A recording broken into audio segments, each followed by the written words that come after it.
Cette deuxième mission économique réunit plusieurs entreprises belges, de grandes sociétés aux PME innovantes, toutes motivées à renforcer ou à établir leur présence au Congo. Durant toute la semaine, panels et rencontres B2B permettront des échanges riches et stratégiques. Les chefs d'entreprise belges, enthousiasmés par le vaste potentiel du marché congolais, perçoivent cette mission comme une occasion unique de concrétiser des projets à fort impact. Devant la volonté des autorités congolaises de soutenir fortement le secteur privé, Micheline Vermeulen, déléguée générale de Tri Régional de Belgique, estime que la partie belge pourra tisser des connexions ciblées et efficaces. Cette mission est aussi l'occasion de mettre en lumière la richesse de l'expertise belge à travers d'une délégation d'entreprises dynamiques ici présente aujourd'hui avec nous, active dans des secteurs clés pour le développement du Congo. Logistique et transport, construction et ingénierie, formation professionnelle, expertise juridique, mais également le bois, l'énergie et d'autres secteurs stratégiques. La Belgique est un petit pays, certes, mais qui regorge de talents à Bruxelles, en Wallonie et en Flandre, et dont l'expertise est reconnue mondialement. Plusieurs de nos entreprises ont déjà une solide expertise sur le continent africain. Mobiliser tous les leviers du secteur du développement, telle est l'approche intégrée au cœur de cette mission économique.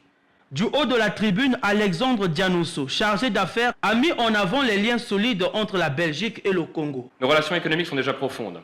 La Belgique est le 3e fournisseur du Congo, derrière la Chine et la France. Et nous sommes aussi le 9e acheteur du Congo. Ce sont des statistiques qui donnent certes la satisfaction, mais je suis pour ma part persuadé que nous devons avoir l'ambition de faire plus et aller au-delà.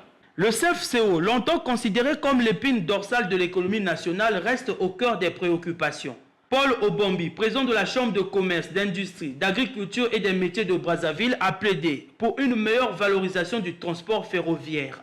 Son impact sur notre économie n'est pas démontré et c'est à partir de là que les grandes sociétés belges vont s'intéresser à notre pays. C'est à partir de là que nous pourrons, mesdames, messieurs, avoir un effet de levier et de croissance économique, puisque ces entrepreneurs belges qui sont arrivés seront les sous-traitants des grandes entreprises belges qui vont investir. Pour Augustin Bondo-Tiani, chargé d'affaires de l'Union européenne au Congo, le partenariat Congo-Belgique-Union européenne permet de bénéficier pleinement des fruits du programme Global Gateway, axé sur le développement durable. Cette stratégie prend la forme concrète, ciblée autour de domaines prioritaires. C'est le développement des infrastructures de connectivité.